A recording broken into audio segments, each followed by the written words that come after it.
సొంత ఇంటికి ఓనర్ కావాలన్నది ప్రతి ఒక్కరి ఆకాంక్ష. దానికోసం రూపాయికి రూపాయి కూడబెట్టుకుని శ్రమించేవారే ఎక్కువగా ఉంటారు. ఈ క్రమంలో డబ్బులు దాచుకున్న వారిని దోచుకునే బ్యాచ్ కూడా ఒకటి ఉంటుంది. ఇళ్లు, ఇంటి స్థలాలు ఇప్పిస్తామని మోసగించే వారి బారిన పడితే ఎంత ఆందోళనగా ఉంటుందో అనేక సందర్భాల్లో నిరూపితమైంది. పానకంలో పుడకలా కేసులు వేసే వారికి చిక్కి నానా తంటాలు పడుతున్న కార్మికుల వేతలపై స్పాట్లైట్.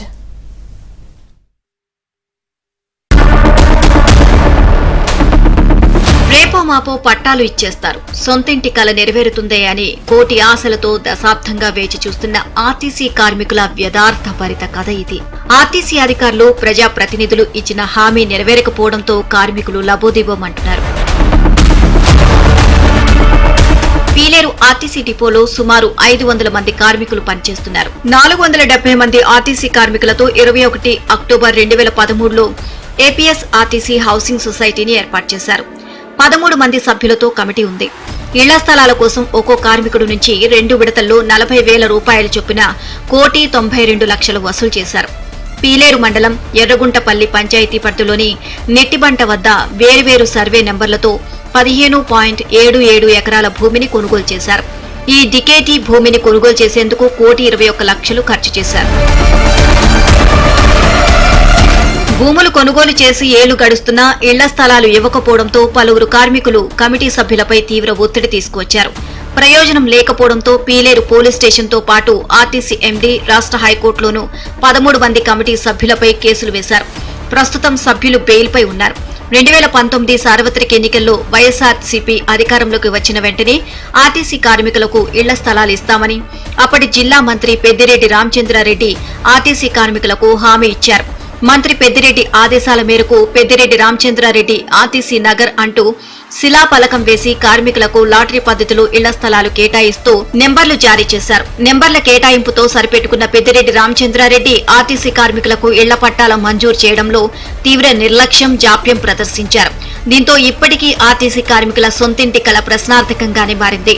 ఆర్టీసీ కార్మికులు, కమిటీ సభ్యులపై వేసిన కేసులు ఇంకా కోర్టులో నడుస్తూనే ఉన్నాయి.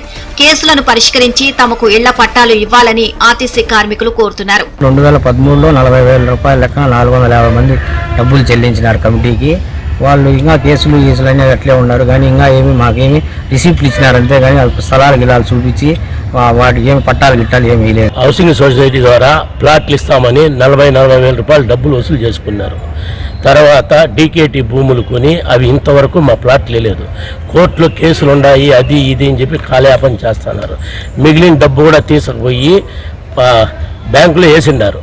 కానీ ఆ డబ్బు మొత్తము మా వర్కర్లదే. ఆ డబ్బు టోటల్గా మా వర్కర్లకు చెందేదిగా చేసి ఆ కోర్టులో కేసులు అనేది లేకుండా చేసి మాకందరికి ప్లాట్లు ఇప్పించవలసిందిగా కోరుకొనిస్తున్నాం సార్. కార్మికుల నుంచి వసూలు చేసిన సొమ్ములో భూమి కొనుగోలు పోను మిగిలిన డబ్బులు బ్యాంకులో డిపాజిట్ చేశారు. ప్రస్తుతానికి అసలు వడ్డీతో కలిపి 1 కోటి రూపాయల దాకా ఉంది. మనకైతే డబ్బులు అయితే 40 లక్షలు, అప్పుడు మొత్తం డబ్బులు వసూలు అయిన దాంట్లో 40 లక్షల రూపాయల దాకా మిగిలితే 40 లక్షలు బ్యాంకులో డిపాజిట్ చేయడం జరిగింది హౌసింగ్ సొసైటీ పైన. ఆ 40 లక్షలు కూడా 60 లక్షలు ఇంట్రెస్ట్ అయింది. 1 కోటి రూపాయల దాకా డబ్బులు ప్రజెంట్ కూడా బ్యాంకులో ఉంది. మాకు కావాల్సినదల్లా ఒకటే, మేము కొనుక్కున్న జాగాకు పట్టాలు ఇప్పించేసి మేము గవర్నమెంట్ ల్యాండ్ వాల్యూ ప్రకారం ఎంత డబ్బులు కట్టాలో అంత డబ్బులు కూడా కట్టడానికి ఈరోజు కూడా సిద్ధంగా ఉన్నాం. దానిపైన కేసులు కూడా లాస్ట్ కొలిక్కి వచ్చేసినాయి. జడ్జిమెంట్కి దగ్గరగా ఉన్నాయి. 1-2 వాయిదాల్లో కేసులు కూడా ఎగిరిపోవడానికి సిద్ధంగా ఉన్నాయి. దాన్ని కూడా కొంతమంది పెద్ద మనుషులు ఏదో మధ్యవర్తికి చేసి ఆ డబ్బుల్లో కూడా కొంతమందికి ఏదో కేసులు పెట్టిన వాళ్ళకి అంత డబ్బులు ఇవ్వాలన్నారు. అయితే మేమైతే కార్మికుల పక్షాన్ని ఒకటే చెప్తున్నాం, ఉన్న డబ్బుల్లో ఎవరికి కూడా లంచం రూపంలో 1 రూపాయి కూడా ఇవ్వడానికి కుదరదు. వాళ్ళు కేసులు పెట్టుకుంటే వాళ్ళు ఏదన్నా అవకతవకలు చేయంటే వాళ్ళు ఓన్గా డబ్బులు ఇచ్చుకొని కేసులు కొట్టించుకోవాలని తప్ప హౌసింగ్ సొసైటీ డబ్బులు ఎక్కడా వాడడానికి వీల్లేదని ఖచ్చితంగా కార్మికుల పక్షాన్ని నిలబడి మేము చెప్పడం జరిగింది. ఇప్పటికైనా రాష్ట్ర ప్రభుత్వం తమను ఆదుకొని డికేటీ భూములలో ఇళ్ల పట్టాలు ఇచ్చి ఆదుకోవాలని కార్మికులు కోరుతున్నారు. అంతకు మించి తాము కోరుకున్నది ఏమీ లేదు అని చెబుతున్నారు.